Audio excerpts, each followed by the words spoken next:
Okay, and here's a look at the linear B. This is the second system of writing that Greek had. You can see that they're arranged here in a way that's kind of easy to understand. We have all of our consonants on the left and the vowels across the top. The words that you see in the middle here, tiripode and tukate. Tiripode is tripod, and of course we're not sure about the exact pronunciation.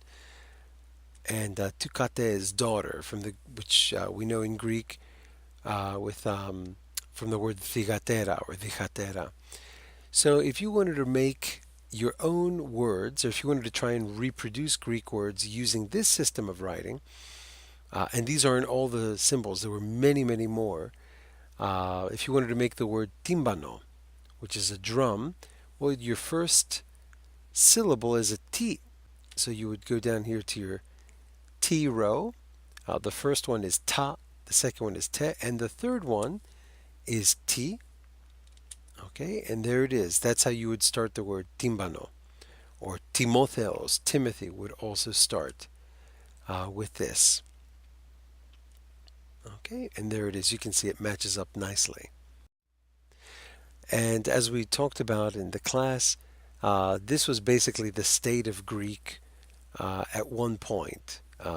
Euboea, Ionia, Athens, Corinth, and then on the right side we have the modern or the later Greek. The words in parentheses are gone. The letters in parentheses, rather, are gone.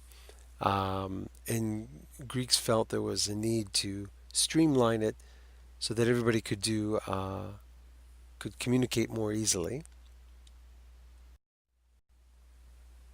Okay, and here are some of the missing letters that we talked about. This is the san and the vigama, which you may remember I told you was the number 6. And here's the long lost Q, the copa, the heta, which was the H before that disappeared and reappeared as the ita, a completely different letter in sound. And there's the sanpi, which means the letter that looks like P.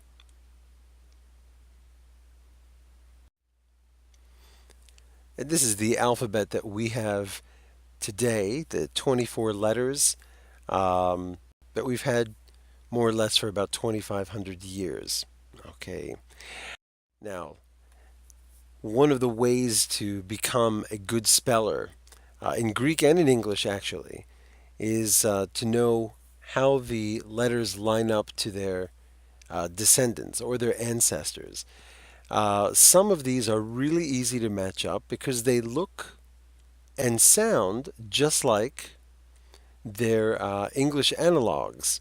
So you can see alpha and vita at least are pretty easy to identify, okay, as are all of these.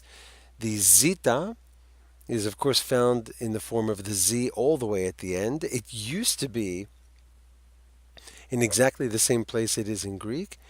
The iota is here in red because it gives us two letters, a vowel and a consonant, the I and the J, okay? And you can see the pattern here that was already familiar to us. Iota, kappa, lambda, mi, I, J, K, L, M, N, and so on. The capital Ni is pretty easy to identify. The lowercase one, of course, looks like a V. Remember that in Greek, lowercase letters didn't come until very, very late. So we only had capital letters for a long time. And you hear some of the other ones. There's the sigma, which looks very much like the S. Okay, our taf, epsilon, also give us a couple of letters. Okay, the vowel and consonant U and Y, and although we can't get into the reasons why here, it also gave us the V and the W. Okay, so thank you, epsilon. Okay, and here's some other rules to remember. These are just part of a code that has to be memorized. If you memorize these, you will become a very, very good speller. in the two languages, you'll be able to identify words that are Greek, how to bring them into English, and how to take English words that you know are Greek into Greek and to spell them properly. Okay, and here are some of the rules. We didn't get to cover them all in the class on Thursday. Um, most masculine words, we did talk about this, will end in os, as, is, and s.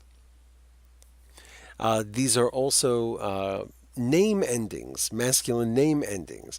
So if we look at os, we have ofurnos, which you will know as the oven.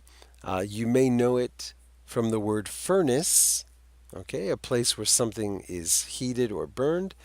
And there's the name that we can use to remember this, onikos.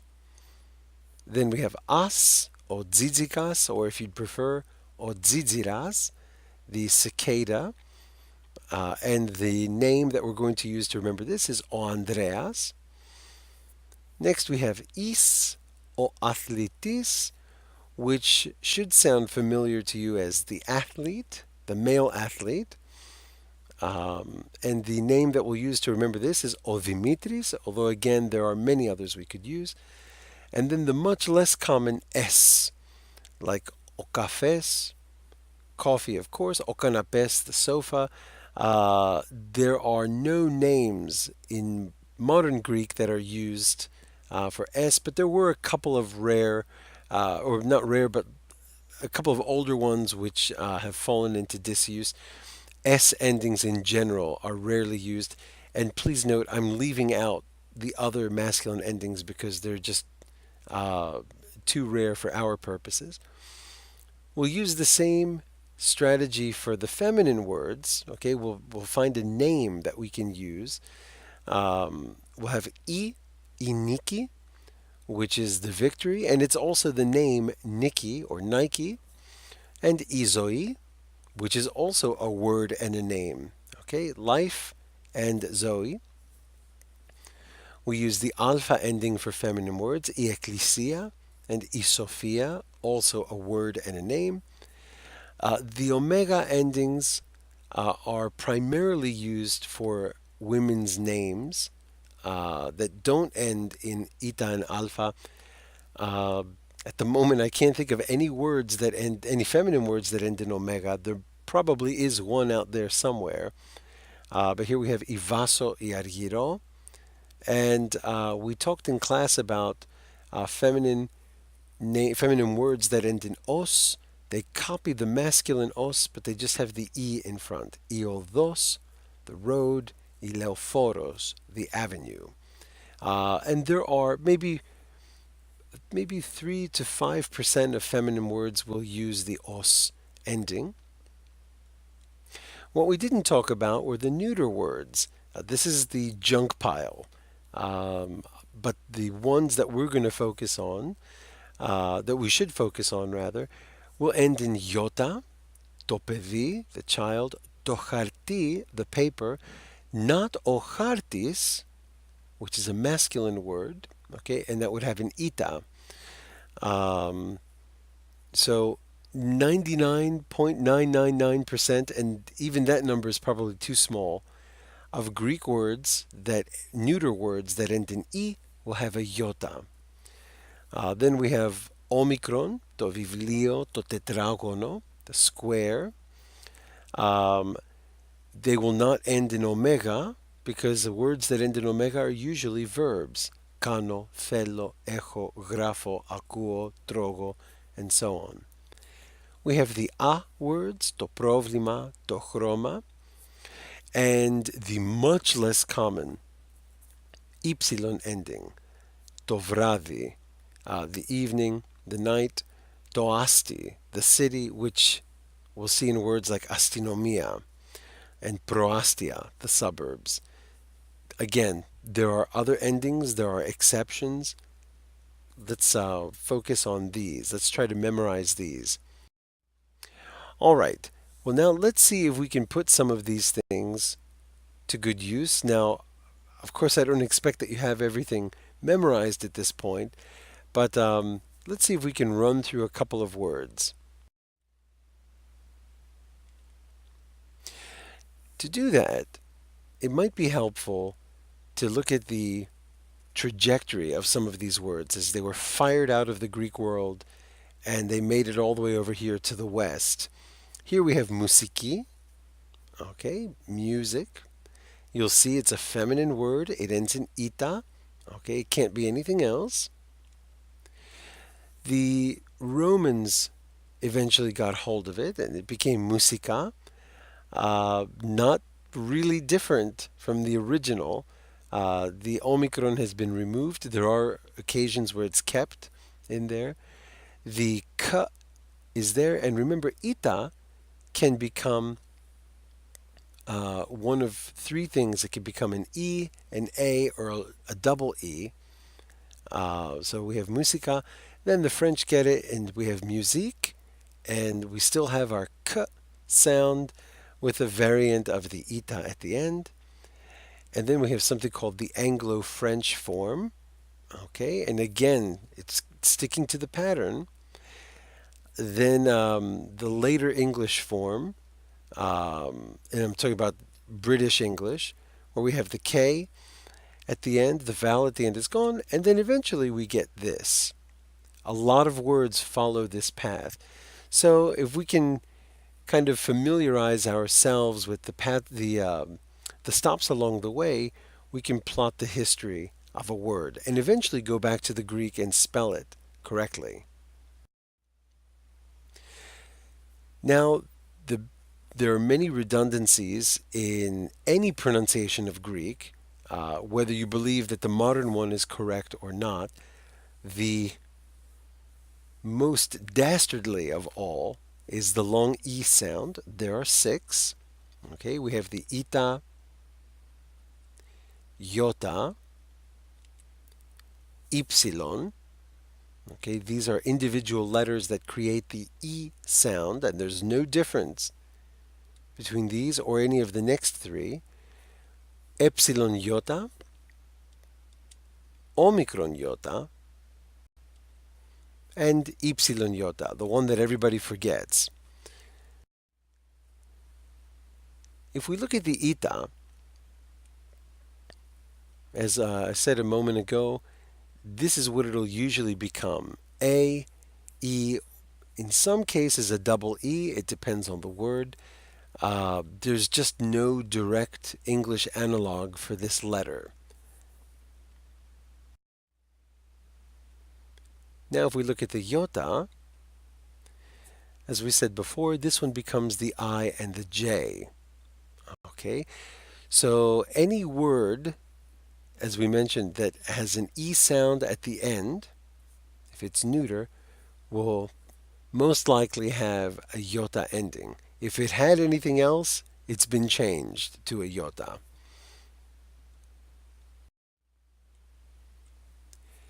The very complicated but important epsilon, uh, a lot of our words contain some form of it today.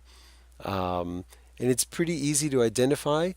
In English, words that begin in epsilon with Greek always had a h sound, a rough breathing mark, which comes to us in English with an hy or an hu. That's for the words that have this letter at the beginning.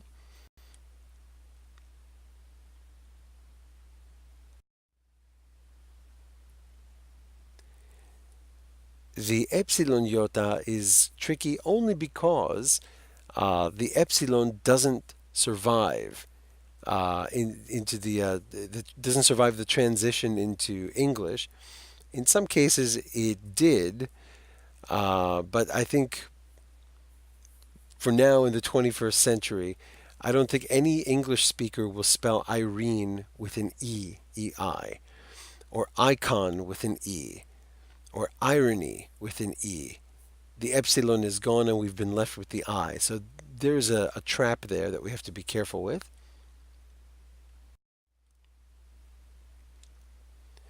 The Omicron iota used to come to us as this monograph, this O and E mushed together. That was the English way of preserving the spelling of the original Greek word.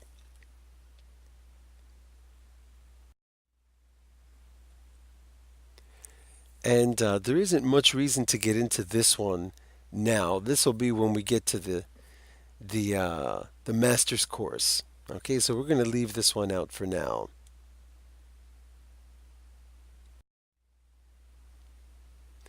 Okay, and here's a note about the rough breathing mark. So all Greek words that start with an ypsilon or a rho have this rough breathing mark. Most of the time it comes to us as an H and it rarely comes as an S. So you can see the Greek word here, hyper, okay?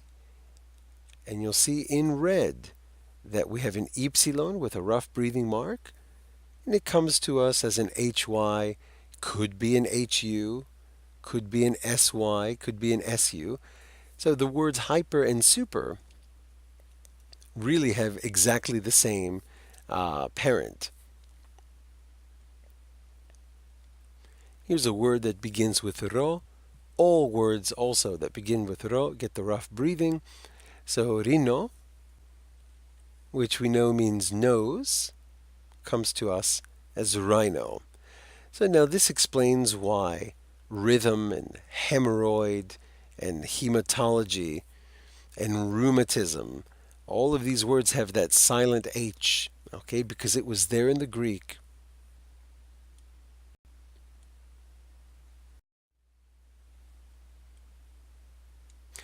All right, so let's say somebody uses a Greek word here, and I'm giving you the phonetic spelling, pafsi, pafsi, epafsi. Now, depending on what our background is, if we may already know the word and know what it means, we may not know it. We may only just be hearing it for the first time.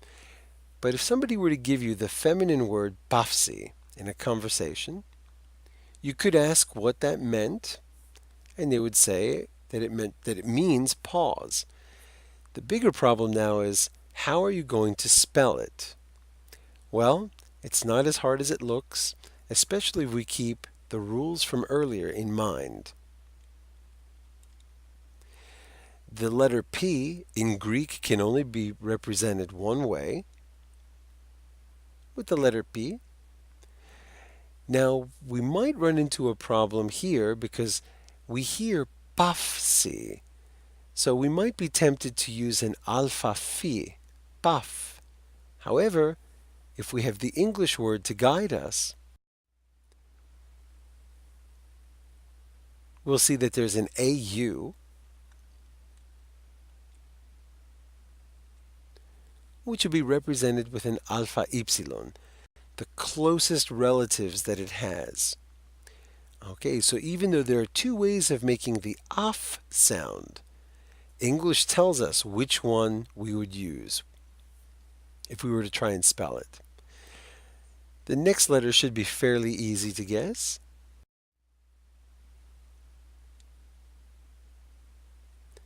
Okay, and there's the S sigma, and now we have our E sound, pafsi, and I've already told you that it's a feminine word. Well, we know that feminine words only end in one type of E sound, and we also know that the letter E in Greek can be epsilon, or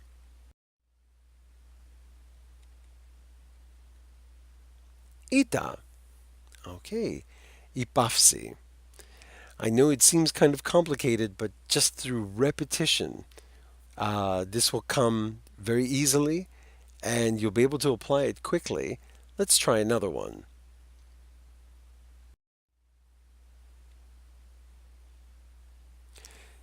In conversation, you hear the word envia. Envia.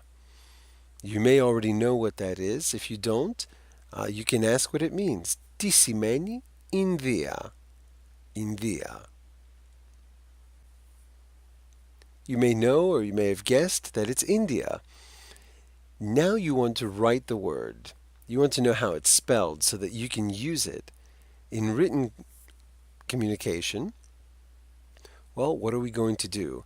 We know that in English, And in the other languages, it starts with an I.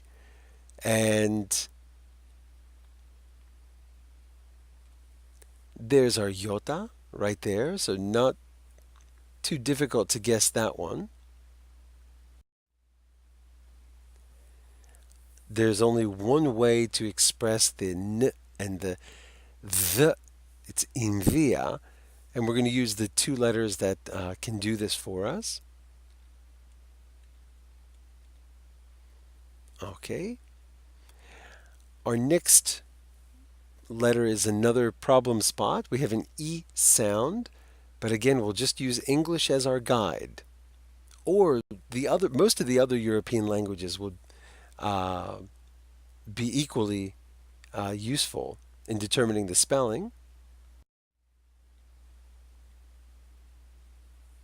And there's our I to a iota again. And there's only one way to represent the ah sound. And there we go with invia. Okay, let's try another one. Now let's try this word. Imagine in conversation you hear the word analysis. Analysis. We don't need to be Greek speakers. We don't need any knowledge of Greek to take a good stab at what this might be. Interestingly, it's the non-Greek speakers, the people who know nothing about the language, who can more easily identify it. They're usually looking for things that sound familiar. So they'll hear it maybe before native Greek speakers do, or people who've had Greek for a long time do. But if you haven't figured it out, we'll ask what it means. Τι σημαίνει αυτό? It's analysis. Well, the first part's not going to be too difficult. A becomes alpha.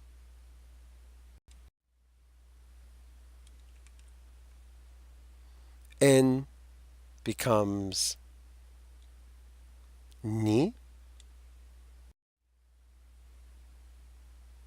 And oops, I skipped the A. I think anybody who's anal will have a problem with that.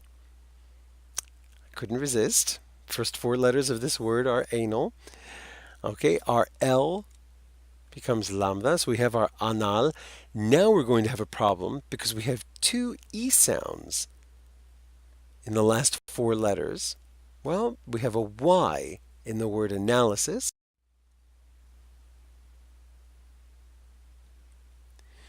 And Y comes from the ypsilon. And remember, the capital ypsilon looks like the Y. It's exactly the same.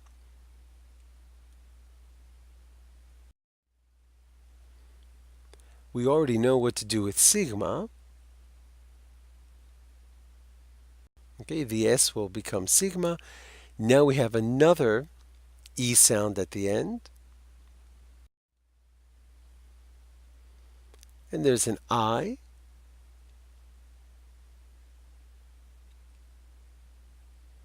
Which will become a iota.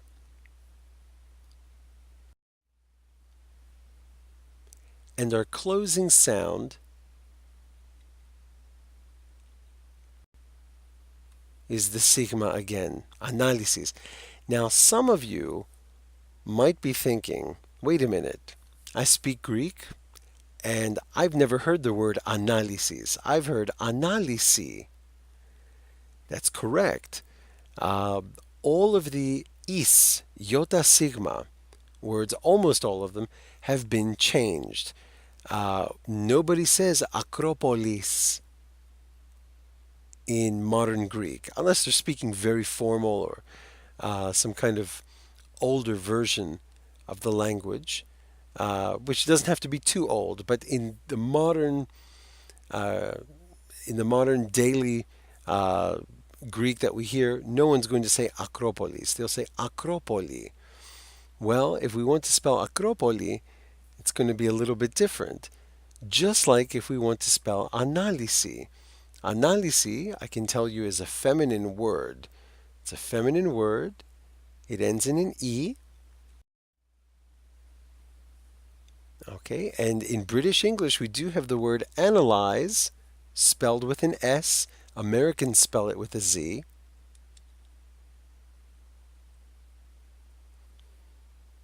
And there's how it looks now, analisi. Okay, so spellings are not accidental. And English, French, most of these languages that have borrowed Greek words tried very hard to preserve the spelling of the words. It was very important. In fact, when you learn Spanish, the letter Y is called Y, which means the Greek E. So they were conscious of that in the later languages. Okay. All right. I know there was a lot here. There's a worksheet that'll be included. Just try this method. Take the words that you see and try to find what they might be in Greek, and let's see what you can do. Thanks for listening, and have a great day. Telos!